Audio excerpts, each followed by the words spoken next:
Hello, what's up, troublemakers and heartbreakers?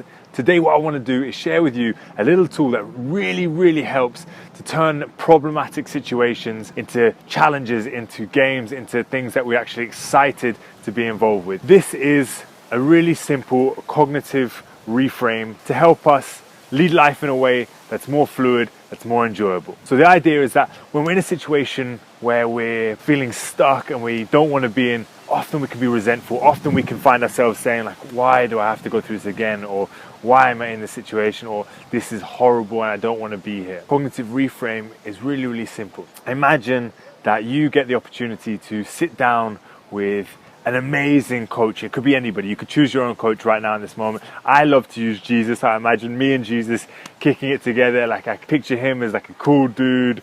We're like high-fiving and bum slapping. Well, I sit down with Jesus and we're about to do our session. And I'm so stoked to be coached by Jesus. So I'm there and I'm like excited. I'm like, Jesus, my man, like, bro, this is such a cool opportunity. And thank you so much for taking your time out to coach me, little old Aaron. And he's like, yeah, no problem, Aaron, it's all good. And Jesus says, well, before we start, Aaron, do you know how we grow? Do you know how we develop ourselves into the person that we want to be and consequently into having the life that we want to have? I said, well, Jesus, yeah, I've done my homework. It's about leaving your comfort zone. But in order for us to be challenged and face things that make us grow into the people that we want to be in, Jesus says, well, that's great. You know the theory already, fantastic. But what is it that you want to do? Who is it that you want to become? And I said, well, Jesus, I'd love to be a bit more centered. I'd love to be a more compassionate and kind and big-hearted human being. I'd love to be more able to go after what is important in my life and break free from the things that really hold me back and don't feel so important to me. He says, okay, fantastic. So what we're going to do is we're going to give you a number of challenges that are going to take you outside your comfort zone so that you can then practice being centered in that moment, so you can then practice being the man that you want to be in a challenging situation, and that way then we grow, that way we expand, that way we become more of who we want to be. I say, wow, Jesus, this is great, this is really exciting, I'm definitely going to do it, I'm really up for this and I'm ready and I want to be that person. He kind of laughs at me and says, okay, fantastic, I'm going to give you a few bits of homework to do within the week and we'll see how you get on, okay? And so in that moment, then I kind of imagine that we sit down, we write all the situations that might come up in that week.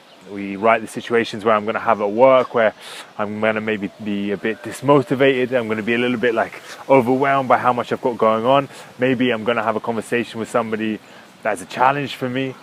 And I write down all these things that I know what's coming. And we agree, okay, these are the situations in which I'm going to practice being that person I want to be. Before he signs off, he says, oh, by the way, Aaron, I'm going to throw in a few situations that you're not prepared for, that you don't know about.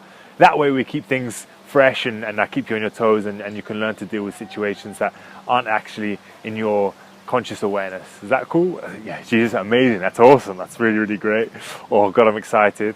And then we high five, we bum slap, and then send him on his way. If I can remember the conversation that I've had with Jesus about these moments of my life where I'm going to be challenged, where I'm going to be taken outside my comfort zone, which I'm going to inherently dislike, but these are the moments where I can grow, where I can start to become more of the person that I want to become, then the dynamic in that moment is much more different.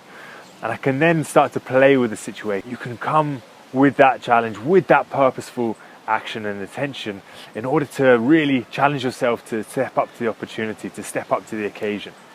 There's moments in my life where I didn't get to plan for it, I didn't get to expect it. And so these are the moments, if I can remember I've had that conversation with Jesus, then I can, this is the one that Jesus told me about, where he's going to throw it in the mixer just to keep me on my toes. And so I can imagine him then upstairs in heaven, laughing at the challenge that he's given me, laughing at my reaction, my resistance, nudging God in heaven, playing with that idea so that I don't take life too seriously, that I can actually alleviate some of the pressure and some of the resistance that I face in some of the situations that I perhaps don't want. Really simple tool, try it out. Imagine who your coach would be, whether it be Mother Teresa, Gandhi, Dalai Lama, whoever it is for you. Just go a bit crazy. Okay, imagine that you have that conversation with your coach. Imagine that you're defining who you want to become. Imagine all the traits that you want to have as a human being. Then imagine the situations that you're going to be able to predict that are going to happen in your week. And then when those moments come, try and be playful with it. Try and see if you can challenge yourself to think about that situation differently in order to really step up and really embrace that opportunity for you to practice being the person that you want to become. How's that? Give me your comments and feedback. If you're liking these videos, hit like, share, send me your messages, how it's worked for you. I love to hear it always, and I'll see you next week. Big love.